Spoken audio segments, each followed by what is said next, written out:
Hello guys, video का late होने का कारण यही है कि मेरी एग्ज़ाम चल रही थी और बाद में जब मैं वीडियो बनाने के लिए आया तब मेरा वॉइस का भरोसा हो गया था, यानी बहुत ही ज़्यादा गले की हालत ख़राब थी। इसी वजह से वीडियो लेट हुई, लेकिन आज से वीडियो स्टार्ट हो जाएंगी। तो लेट्स गेट स्टार्टेड वीडियो। पिछले वीडियो में हमने देखा था कि ये चुवान ने वो रेड हेयर वाले बंदे का वेपन को बेच दिया था। तब उसका बाप बहुत ही ज़्यादा गुस्से में आ जाता है, कहता है कि यू बाट, तुमने 1 मिलियन के वेपन को ऐसा ही बेच दिया। अब तुम्हें 1 मिलियन पैसे पे करने पड़ेंगे। तभी एच1 के फादर जिंगलोंग के फादर के सामने आते हैं और कहते हैं कि 1 मिलियन तो बहुत ही ज़्यादा होता है। एक येलो ग्रेड स्पिरिट वेपन की कीमत तो ज़्यादा से ज़्यादा 2 लाख युआन ही हो सकती है। तभी जिंगलोंग का फादर कहता है कि तुम्हें लगता है कि मैं तुम्हारे साथ नेगोशिएशन करूंगा। ये सब सुनने के बाद एच1 बहुत ही ज़्यादा गुस्से में आ जाता है और सामने की ओर जाने लगता है और कहता है कि तुमने क्या कहा मेरे सामने। भी एच1 के फादर एच1 को रोकते हैं, कहते हैं कि मैं तुम्हें पैसे पे करने के लिए तैयार हूँ, लेकिन ये अमाउंट काफ़ी छोटा नहीं है, ये बहुत ही ज़्यादा बड़ा है। इसी वजह से मुझे इसे जमा करने के लिए कुछ समय लगेगा। जिंगलोंग के फादर कहते हैं कि मेरे पुराना दोस्त, तुमने शायद अपने बच्चे को अच्छी परवरिश नहीं दी। मैं तुम्हें आधा महीना देता हूँ पैसे जमा करने के लिए, और आधा महीने में तुमने मुझे पैसा नहीं दिए तो इसका अंजाम बहुत ही ज़्यादा बुरा होगा, और तुम देख लेना, मैं ज़रा भी रहम नहीं दिखाऊंगा तुम्हारे ऊपर। इतना कहने के बाद जिंगलोंग और उसके फादर साथ में चले जाते हैं। बाद में एच1 के फादर कहते हैं कि अब हम क्या करें। फिर एच1 की मैं उसके फादर से कहते हैं कि क्या 1 मिलियन ये तो बहुत ही ज़्यादा है। वो आपका पुराना दोस्त नहीं है बचपन का, तो क्या आप उससे जाकर कुछ कह नहीं सकते कि वो हमारे 1 मिलियन को माफ़ कर दे। एच1 के फादर कहते हैं, मैं कल सुबह अपने साथ कुछ पोर्क का मीट लेकर जाऊंगा और उसके साथ घर के सामने जाकर उससे माफ़ी मांगूंगा और उससे अपोलोजाइज करूंगा 1 मिलियन के लिए। सुनने के बाद ये एच1 कहता है कि पापा आप चिंता मत कीजिए, मैं इसको देख लूंगा, मैं क्या कर सकता हूँ वो मैं देख लूंगा। तभी एच1 के फादर एच1 से कहते हैं कि बच्चा, तुम अपने आप को गलत मत समझो, और तुम्हारे पापा भी तुम्हारे ऊपर पूरा भरोसा करते हैं। वो तुम्हें ब्लेम नहीं करते कि तुमने उसका वेपन क्यों बेच दिया या वगैरह वगैरह। पर मुझे चिंता इस बात की है कि मैं तुम्हारा पापा इसमें ज़्यादा कुछ कर नहीं सकते, और फ्यूचर में तुम्हें जो भी डिफ़िकल्टी होगी उसके सामने वो तुम क्या करोगे। तुम मुझे और अपनी मॉम को बता सकते हो तुम्हारे सामने क्या चुनौती है। तुम अपने ऊपर ये इसको कैरी करना बंद करो। तभी एचवान अपने माइंड में सोचने लगता है कि मुझे कल स्पिरिट रैंक का वेपन मिल जाएगा, उसके बाद मेरी स्ट्रेंथ बहुत ही ज़्यादा बढ़ जाएगी और लूक शेंग मेरे सामने अपने मैच के बराबर नहीं रहेगा। तभी एचवान की माँ एचवान को कंफर्ट करते हुए कहती है कि बेटा एचवान, तुम हमसे कुछ छुपा रहे हो। अपनी माँ को अपने बारे में ये सब कहने के बाद ही एचवान अपने माइंड में सोचता है और कहता है कि एक फ्लावर इतना वैल्यूएबल है, एक पिग बुचर उसे कैसे हासिल कर सकता है। शायद मुझे इस केस में अपने परिवार को बता देना चाहिए कि मैं क्या छुपा रहा हूँ, और इसके बारे में ज़्यादा देर तक छुपा भी नहीं सकूँगा। मॉम डैड, मैं एक्चुअली नॉर्मल इंसान नहीं हूँ। एचवान की माँ कहती कि मेरे बच्चे, तुम्हारे कहने का मतलब क्या है। एचवान शांत खड़ा रहता है सामने की ओर। मेरे बच्चे, तुम्हारी मॉम बहुत ही ज़्यादा ओपन माइंडेड है। अगर तुम्हें लड़के पसंद है तो उसमें ही हमारी खुशी है, हमें ज़्यादा कुछ सोचेंगे नहीं। एचवान के फादर कहते हैं, ये सही बात है मेरे बच्चे, जब तक तुम अपने फादर के ऊपर डोरे ना डालो तब तक ये सब कुछ ठीक है। ये सब सुनने के बाद येचुआन और उसके फादर बहुत ही ज़्यादा हैरान हो जाते हैं। येचुआन सब कुछ क्लियर करते हुए कहता है कि मॉम, आप सोच रहे हैं बिल्कुल भी वैसा नहीं है। मेरे पास एक मेनली डिजीज़ है जिसकी वजह से मैं कोई भी लिविंग चीज़ को पिग की शक्ल में देखता हूँ। ये सब मेरी क्रॉनिकल डिजीज़ के कारण हो रहा है। मदर और फादर हैरान होते हैं, कहता है कि सबको पिग की तरह देखता है। तभी यशवंत के फादर बहुत ही ज़्यादा चौंकते हुए और चिल्लाते हुए यशवंत से कहते हैं कि तुम एक पिग बुचर हो और तुम्हारे पास मेंटल डिजीज़ है जिसकी वजह से तुम सब लोगों को पिग की शक्ल में देखते हो, यानी तुम पिग को मार सकते हो। इसका मतलब ये नहीं है कि तुम मेंटली इल हो, लेकिन इसका मतलब ये है कि तुम्हारा टैलेंट बहुत ही ज़्यादा ओवर पावर्ड है और तुम्हारी डिजीज़ उसमें ज़्यादा मदद करती है सबको स्ले करने में। यानी तुम कोई भी चीज़ हो उसे पिग समझ के उसको स्ले कर सकते हो। स्ले यानी मार सकना। येचुआन भी उसमें हामी भरता है और अपना सिर को हिलाता है। तभी येचुआन की मदर कहती है, हस्बैंड, यानी क्षायोचुआन का टैलेंट भी कॉम्बैट क्लास में गिना जा सकता है, क्योंकि वो सबको पिग की तरह समझ के मार सकता है। तो येचुआन के फादर कहते हैं कि ऑफ कोर्स ये पॉसिबल है, ये सभी को मार सकता है। तो दोस्तों, कॉमिक बुक और मांगा में कभी कभार नाम चेंज होना नॉर्मल बात है। तो आप येचुआन को शाइचुआन, जीचुआन या फिर कुछ भी समझ सकते हो, या फिर मैं उसको एमसी बोलूँ, आप कमेंट में ज़रूर बताना। तो आगे बढ़ते हैं हम मांगा में। शियाचुआन, मेरे साथ चलो ताकि मैं तुम्हें कुछ टीच कर सकूं, यानी कि कुछ सिखा सकूं और कुछ रियल स्किल भी सिखा सकता हूं। तो मेरे साथ तुम चलो। ये सब येचुआन के फादर येचुआन से कहते हैं और येचुआन को किसी जगह पर ले जाते हैं। तभी उसके फादर येचुआन से कहते हैं कि तुम्हारे पापा बहुत सारे सालों से पिग बुचरिंग का काम कर रहे हैं, तभी उन्होंने कुछ स्किल को सीखा है जो कि आज तुम्हें सिखाएंगे। मेरे बच्चे, आज मैं तुम्हें ये सारी की सारी मेरी स्किल को पास करूंगा। अगर तुम्हारे ऊपर कभी भी फिर से जानलेवा हमला हो तो तुम अपने आप को डिफेंड कर सको, ताकि तुम आगे जाकर जिंदा रह सको। तभी एचवन कहता है, डैड, आपको अभी भी लगता है कि मैं आपकी सारी किस का स्किल सीखने के लिए रेडी हूँ? मैंने आपको 1 मिलियन के डेप्थ में डाल दिया है, यानी कि कर्जे में डाल दिया है, और आप ही अभी भी मुझे अपनी स्किल सिखाने के लिए तैयार हो? यशवंत के फादर कहते हैं, 1 मिलियन डेप्थ, ये बहुत ही ज़्यादा होता है, लेकिन मेरे बच्चे की ज़िंदगी के बदले में ये बहुत ही ज़्यादा कम है। तभी यशवंत के फादर बहुत ही ज़्यादा डेंस आवाज़ में कहते हैं, द ग्रेट डाउ एक सिंपल सी चीज़ है जिसे हम पिग बुचरिंग के लिए इस्तेमाल कर सकते हैं। बहुत ही ज़्यादा केयरफुली इस चीज़ को देखना। मैं तुम्हें यहाँ पर 3 ही स्ट्राइक सिखाऊंगा। वहाँ पर वातावरण बहुत ही ज़्यादा शांत हो जाता है और येचवान के फादर बहुत ही ज़्यादा डीप ब्रेथ लेते हैं और अपने चाकू को बहुत ज़्यादा ऊपर उठाते हैं और अपने आजू बाजू ऑरा गैदर करने लगते हैं और बहुत ही ज़्यादा चिल्लाते हुए अपनी पहली स्ट्राइक को सामने की ओर रखते हैं, जिसकी वजह से बहुत ही ज़्यादा ऑरा का फ्लक्चुएशन होता है। वहाँ पर उसकी वजह से एक स्पेस में क्रैक हो जाता है और एक शिफ्ट दिखाई देने लगती है, जहाँ पर एक चांद का सीन दिखाई दे रहा होता है सामने की ओर। इन सभी के बीच में येचुआन के फादर ने सिर्फ अपना पहला ही स्लेश को इस्तेमाल किया होता है, तभी ही यहाँ पर इतनी ज़्यादा ही तबाही मच चुकी है। ये सब देखने के बाद ये चांद तो बहुत ही ज़्यादा हैरान हो जाता है और अपने मुंह को खोल के सामने की ओर देखने लगता है। तभी ये चांद के फादर ये चांद से कहते हैं कि इसका नाम पहली स्ट्राइक है, फॉलिंग स्टार। तभी वे दूसरी स्ट्राइक मारने के लिए वो स्पेस रिफ्ट की तरफ जाते हैं। तभी ये चांद के फादर बहुत ही ज़्यादा ऊंची जंप लगाते हैं और स्पेस रिफ्ट की तरफ एक अपनी स्लेस को भेजते हैं, जिसकी वजह से चांद के भी 2 टुकड़े हो जाते हैं। ये देखने के बाद ये चांद बहुत ही ज़्यादा हैरान हो जाता है और किशन के फादर कहते हैं, फॉलिंग मून, जिसकी वजह से मून के 2 टुकड़े हो गए हैं। और ये जवान उसकी तरफ देखते हैं, कहता है कि आप बहुत ही ज़्यादा इंसेन हो मेरे पापा। फादर ये जवान को ज़्यादा चौंकने के लिए ना कहते हुए और कहते हैं कि ये सिर्फ तुम्हारे सराउंडिंग की स्पेस है जो कि ट्विस्ट और बैंड हो रही है, जिसकी वजह से तुम्हारी विजन को ऐसा लग रहा है कि ये सब हो रहा है। और थर्ड स्ट्राइक मारने के लिए तैयार हो जाते हैं और कहते हैं, थर्ड स्ट्राइक को कहते हैं।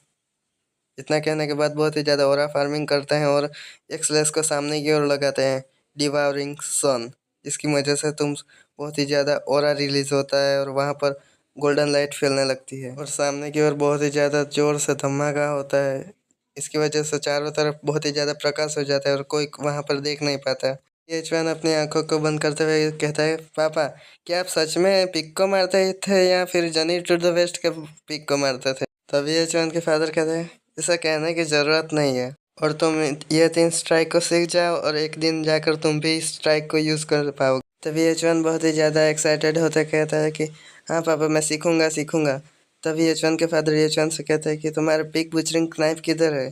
तभी एचवान कहता है कि पिछली बार जब लड़ाई हो रही थी तब मेरा ब्लेड टूट गया था, इसकी वजह से मेरे पास अभी ब्लेड नहीं है। तभी एचवान के फादर उसको अपना ब्लेड देते हैं ताकि वो प्रैक्टिस कर सके। तभी एचवान उसका ब्लेड पकड़ते ही इतना भारी लगता है एचवान का, वो सामने की और सोचने लगता है कि ये बहुत ही ज़्यादा हैवी है।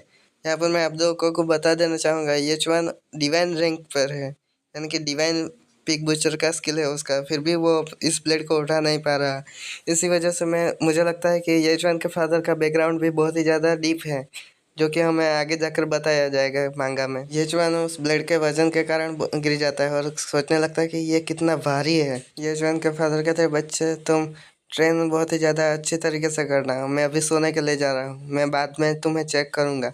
तभी ये जवान अपने माइंड में सोचते हुए कहता है, अनबिलीवेबल, मैं ऐसा सोच भी नहीं सकता कि मेरा फादर इतने ज़्यादा हैवी ब्लेड को इस्तेमाल कर रहे थे इतने सालों से पिग को बूचर करने के लिए। येचुआन अपने फादर के ब्लेड को उठाता है बहुत ही ज़्यादा मेहनत से। वो काँप रहा होता है और पहली स्ट्राइक मारने पर ही वो नीचे गिर जाता है और ब्लेड दूर जाके गिरता है। येचुआन के फादर भी पेड़ के पीछे छुपकर येचुआन की तरफ देख रहे होते हैं और वे कहते हैं, सिली बच्चे, मूर्ख बच्चे, तुम अभी तो इसके बारे में ज़्यादा नहीं सोचोगे, लेकिन जब तुम सिल्क नाइट के रेलम में पहुंचोगे तब तुम्हारी ये 3 स्ट्राइक भी हेवन के द्वारा चूसे गए बच्चों को, यानी कि जो हेवन के द्वारा चूसे जाते हैं ना, चूज किया जाता है ना, वो उनको भी एक स्लैश में काट दोगे, इतनी पावर होगी इसमें।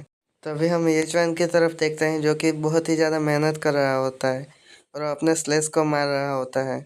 चाकू का वजन बहुत ही ज़्यादा होने के कारण वो बहुत ही ज़्यादा थक जाता है और सांप लेट जाता है और बहुत ही ज़्यादा हाँफ रहा होता है। तभी सूर्य का उदय होता है और येचुआन खड़ा होने लगता है, अपने चाकू को पकड़ता है। उसके सामने छवि आती है जबकि वो अपने माँ बाप उन घटिया लोगों के सामने अपने हाथ को भीख मांगने के लिए आगे बढ़ रहे थे। उनकी बेइज्जती का बदला लेने के लिए वो बहुत ही ज़्यादा मोटिवेट हो जाता है और अपने हाथों को कस लेता है और बहुत ही ज़्यादा चिल्लाते हुए अपने आप को स्लेश करने के लिए तैयार करता है और फॉलिंग स्टार कहता है एक बहुत ही ज़्यादा तगड़ी स्लेश को सामने की ओर लगाता है, जिसकी वजह से बहुत ही ज़्यादा डिस्ट्रक्शन होता है और वहाँ पर बहुत ही ज़्यादा तेज़ आवाज़ सुनाई देती है, जिसकी वजह से चिड़िया आसमान में उड़ने लगती है।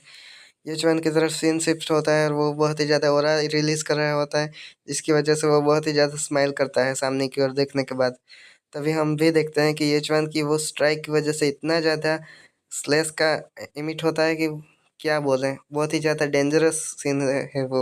उस स्लैश को लगाने के बाद येचुआन बहुत ही ज़्यादा एग्ज़ॉस्ट हो जाता है क्योंकि वो शाम से दिन तक बहुत ही ज़्यादा मेहनत कर रहा होता है और वहाँ पर वो गिर जाता है। वही येचुआन की सिस्टम विंडो ब्लिंक होती है और हमें दिखाया जाता है कि येचुआन का लेवल इंक्रीज होकर 9th रैंक के अप्रेंटिस लेवल में पहुंच चुका है और उसकी स्ट्रेंथ 55, स्पिरिट 55, एजिलिटी 55 और profession skill blood shadow butcher का लेवल 2 हो चुका है और उसका नई स्किल मिली है फॉलिंग स्टार। और तभी सीन शिफ्ट होता है और हॉस्पिटल की तरफ जाता है जहाँ पर एक स्क्रीन दिखाई जाती है। उसके साइड में बेड के ऊपर येचुआन लेटा हुआ होता है। तभी सीन शिफ्ट होता है और उसकी माँ को दिखाया जाता है जो कि डॉक्टर से कह रहे थे कि मेरे डॉक्टर, मेरे बच्चे को क्या हुआ है। तो गाइस गेस करो कि डॉक्टर कौन होगा। हाँ, वही पहले एपिसोड वाली, वो पिग, डबल बड़े बड़े पिग वाली। तभी वो डॉक्टर येचुआन की मदर से कहते हैं कि तुम्हारा बच्चा बहुत ही फिट एंड फाइन है, लेकिन शायद उसने रात को बहुत ही ज़्यादा एक्सरसाइज की होगी, उसकी वजह से वो बहुत ही ज़्यादा एग्जॉस्ट हो चुका है और बेहोश हो चुका था। तभी मदर सोचने लगती है कि एक पिता अपने बच्चे के साथ इतना क्रूअल कैसे हो सकता है, निर्दयता की भी हद होती है, मुझे घर पे जाकर उसे लेसन सिखाना होगा। डॉक्टर कहते हैं कि हम इसकी बॉडी का जज करें तो इसके हिसाब से इसकी बॉडी में लैक्टिक एसिड की मात्रा बहुत ही ज़्यादा है। हम उसकी कंडीशन को देखें तो हमें लगता है कि उसने रात को 1000 सिटअप्स, 1000 पुशअप एंड 1000 स्क्वाट्स को लगाए होंगे, तभी जाकर उसकी हालत ऐसी हो चुकी है। और साथ ही में 100 किलोमीटर की रनिंग भी उसने की होगी, तभी ऐसा साबित हो सकता है कि उसने बहुत ही ज़्यादा एक्सरसाइज की है। तभी मदर डॉक्टर से कहते हैं कि आप मेरे साथ मजाक कर रहे हो, एक ह्यूमन बीइंग ऐसा कर भी कैसे सकता है। तभी वो डॉक्टर अपने ब्लश करते हुए कहती है कि एक नॉर्मल पर्सन ऐसा बिल्कुल भी नहीं कर सकता, लेकिन तुम्हारा बेटा येचुआन के मेंटल सेट की वजह से शायद वो ऐसा कर सकता है, वो रिस्पॉन्सिबल हो सकती है। ये सब सुनने के बाद येचुआन के मदर बहुत ही ज़्यादा गुस्से में आ जाते हैं और कहते हैं कि मुझे घर पे जाकर उसे लेसन सिखाना होगा कि अपने बच्चों के साथ कैसे बर्ताव किया जाता है। इतना कहने के बाद बहुत ही ज़्यादा गुस्से में दरवाजे को ठोक के वहाँ से चली जाती है। तभी डॉक्टर कहते हैं कि मैं एक्सेप्ट करती हूँ कि इसका स्टेमिना बहुत ही ज़्यादा अच्छा है, एक रेगुलर पर्सन से तो इसका बहुत ही ज़्यादा है, वरना एक नॉर्मल पर्सन ऐसा एक्सरसाइज कर ही नहीं सकता। मुझे लगता है कि मुझे उसको 1-1-1 की कोचिंग सिखानी होगी इस रात को। वो अपनी जीभ को भी बाहर निकाल रही होती है और जो लोगों को भी डॉक्टर के बारे में, इस इशारे के बारे में नहीं पता, वो जाके पोगो देखो। तभी डॉक्टर सामने की ओर देखते हैं और कहते हैं कि ये बंदा कहाँ गया। तब हम देखते हैं कि येचुआन खिड़की से भाग गया होता है। येचुआन अपने माइंड में सोच रहा होता है कि वो एक मूव ने मेरा सारा का सारा स्टेमिना को ड्रेन कर दिया, मुझे नहीं लगता कि मैं इसे कैजुअली यूज़ कर सकता हूँ, मुझे जब भी ज़्यादा ज़रूरत होगी तभी मैं इस मूव का इस्तेमाल करूँगा। अरे हाँ, मुझे तो अपने नाइफ को लेने के लिए मिस्टर शाहजिया के पास भी जाना था। इतना कहने के बाद येचुआन वहाँ से चला जाता है और बिल्डिंग को दिखाया जाता है सामने की ओर। Iron heart factory. वहाँ पर ये चुआन अंदर की ओर जाता है जहाँ पर उसे एक ऑर्क दिखता है। वो ऑर्क वहाँ पर काम कर रहा था और वही मिस्टर सीन होता है और वो ये चुआन की तरफ देखता है और तभी ये चुआन से वो कहता है, तुम ये चुआन हो? तभी ये चुआन कहता है कि हाँ। तभी वो कहते हैं कि मिस्टर जॉन ने मुझे ऑलरेडी बता दिया है तुम्हारे बारे में। मुझे नहीं लगा था कि को वो बुड्ढा किसी और के बारे में इतना सोचेगा। मैंने तुम्हारे लिए वो स्नैक को बना दिया है। मैंने इसको अपने हाथों से तुम्हारे लिए बनाया था, पेक पिक बुचर नाइफ को। तभी वो ये चुआन को नाइफ दिखाता हुआ कहता है कि मुझे नहीं लगा था कि यह फैमिली इतना आगे बढ़ जाएंगी। मुझे लगता है कि शायद तुम किसी इलीगल तरीके से पैदा हुए बच्चे तो नहीं हो इस या फैमिली के। उस नाइफ को देखने के बाद ये चुआन अपने हाथ को सामने की ओर बढ़ाने लगता है। तभी वो और कहता है कि ज़्यादा इम्पिडेंट मत बनो बच्चे। ये नाइफ को फोर्ज करने के लिए मैंने 100 साल का स्टील को यूज़ किया है। उसकी वजह से इसके अंदर कॉन्सिनेंस आ गए हैं। वो अपने मालिक को खुद चुनता है। इस नाइफ की क्वालिटी है येलो रैंक का हाई ग्रेड का वेपन है ये। ये चुआन फिर भी अपने हाथ को बढ़ाने लगता है। तभी उसको फिर से कहता है कि ये नाइफ अपने ओनर को रिकॉग्नाइज कर सकता है। इसकी वजह से अगर तुम्हारा लेवल कम होगा तो ये तुम्हारे साथ धोखा भी कर सकता है। उसकी बातों को अनदेखा करने के बाद ये चुआन उस नाइफ को पकड़ लेता है, जिसकी वजह से वो बहुत ही ज़्यादा चौंक जाता है और सामने की ओर देखने लगता है और उसे उठाकर वो जो बंदा था ना उसके गले के सामने रख देता है और वो बहुत ही ज़्यादा डरने लगता है। ये चुआन अपने माइंड में सोचने लगता है कि ये मेरे फादर से बहुत ही ज़्यादा बड़ा है, लेकिन साथ ही साथ में हल्का भी बहुत है। मुझे बिल्कुल इसी तरीके का स्नैप चाहिए था। तभी वो पिग बहुत ही ज़्यादा घबरा रहा होता है सामने की ओर। तभी ये चुआन उस स्नैप के बारे में यानी कि उसके नाम के बारे में वो बोर से पूछता है। तभी वो बोर सामने की ओर से कहता है कि इसका मैंने अभी तक नाम नहीं रखा, तुम चाहो तो उसका नाम रख सकते हो। वी एच वन कहता है कि जिया फैमिली वाकई में बहुत ही ज़्यादा अमीर फैमिली है, तो मैंने इसके बारे में डिसाइड कर लिया है कि मैं इसका नाम क्या रखूँगा, ड्रैगन स्लेयर। ये नाम को सुनने के बाद वो ऑर्क भी बहुत ही ज़्यादा सदमे में आ जाता है और वो जो पी रहा होता है उसे बाहर की ओर थूक देता है और वो कहने लगता है कि तुम्हारा दिया गया नाम बहुत ही ज़्यादा क्रिंज है। येचुआन के माइंड में अभी येचुआन सोच रहा होता है कि अभी मेरे पास नाइफ आ चुका है, उसकी वजह से मेरी पावर बढ़ चुकी है। अभी मुझे शायद अपने पैसों को जमा करने के लिए मॉन्स्टर को हंट करने के लिए जाना होगा। इतना सोचने के बाद वो अपने नाइफ को अपने पीछे की ओर पॉकेट में रखता है और वहाँ से जाने लगता है। मैंने अपने माइंड में सोच रहा होता है, कहता है कि मेरे लिए अभी के लिए इम्पोर्टेंट चीज़ तो यही है कि मैं फर्स्ट रैंक के डेंटियन रेलम में चला गया तो मुझे लूक सिंह से पंगा लेने में ज़्यादा प्रॉब्लम नहीं आएगी। तभी एचवान के सामने से दो बंदे जा रहे होते हैं जो कि बातें कर रहे होते हैं कि सामने की ओर मॉन्स्टर का हमला जो हो चुका है, जिसकी वजह से सभी लोग बहुत ही ज़्यादा परेशान हो चुके हैं। वो लोग बातें कर रहे होते हैं कि डैम, यहाँ पर कहाँ से वो विदेशी जीव यहाँ पर आ चुके हैं जो कि बहुत ही ज़्यादा सामने की ओर हमला कर रहे हो। आमतौर पे कोई भी इतना ज़्यादा हमला नहीं करता मॉन्स्टर, लेकिन अभी तो बहुत ही ज़्यादा घटिया हालत हो चुकी है, जिसकी वजह से यहाँ पर बहुत ही ज़्यादा मॉन्स्टर का हमला बढ़ चुका है। मुझे पता है कि आमतौर पे यहाँ पर हॉल्किंग फास्ट के पास और ग्राउंड ऑक्स के पास इतने ज़्यादा मॉन्स्टर नहीं होते और मैं वहाँ से आराम से जा रहा था, लेकिन आज अचानक वहाँ पर बहुत ही ज़्यादा मॉन्स्टर आ चुके हैं, जिसकी वजह से मैं बहुत ही ज़्यादा टेरिफाइड हो गया था। मैं बहुत ही ज़्यादा डर चुका था। उसकी वजह से वो उन लोगों ने मेरे साथ मेरा पीछा 10 मील तक किया। उन लोगों की ऐसी बातें सुनने के बाद ये चुआन बहुत ही ज़्यादा डेविल से स्माइल देने लगता है और अपना ऑरा इमिट करने लगता है। वो सोचने कहने लगता है कि ये तो बहुत ही ज़्यादा ग्रेट चीज़ है। मुझे नहीं पता था कि मुझे इतना अच्छा मौका अभी मिल जाएगा। ये जवान ऑक्स माउंटेन के बारे में ऑक्स माउंटेन नहीं ऑक्स ग्राउंड के बारे में सुनने के बाद ये जवान बहुत ही ज़्यादा खुश हो जाता है। यहीं पर वीडियो एंड होता है और मुझे बताना चाहूँगा कि आप कमेंट कीजिए ताकि मुझे पता तो चल सके कि मैं कहाँ पर गलती कर रहा हूँ। और हाँ, हाल ही में मेरा गला बहुत ही ज़्यादा ख़राब है, उसकी वजह से वीडियो थोड़ा सा लेट हो सकता है और मेरा एग्ज़ाम भी था बाद में, इसकी वजह से मैं बहुत ही ज़्यादा परेशान था, लेकिन वीडियो लाने की मैं पूरी की पूरी कोशिश करूँगा। तो चलिए, गुड बाय। और क्या बोलूँ अभी, मिलते हैं अगली वीडियो में, तब तक के लिए take care, bye bye, good bye.